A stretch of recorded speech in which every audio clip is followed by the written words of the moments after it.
गोपीनाथ नायक की ओर से समस्त प्रदेशवासियों को दीपावली एवं गोवर्धन पूजा की हार्दिक बधाई एवं शुभकामनाएं।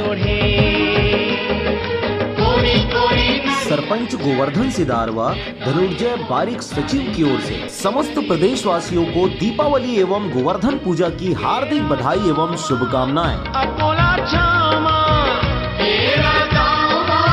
कुमारी बरखा किशोर पटेल, नीलम पटेल सरपंच, प्रतीक कुमार की ओर से समस्त प्रदेशवासियों को दीपावली एवं गोवर्धन पूजा की हार्दिक बधाई एवं शुभकामनाएं। पवन नायक व सुदर्शन साहू की ओर से समस्त प्रदेशवासियों को दीपावली एवं गोवर्धन पूजा की हार्दिक बधाई एवं शुभकामनाएं। सरपंच रामेश्वर पटेल की ओर से समस्त प्रदेशवासियों को दीपावली एवं गोवर्धन पूजा की हार्दिक बधाई एवं शुभकामनाएं।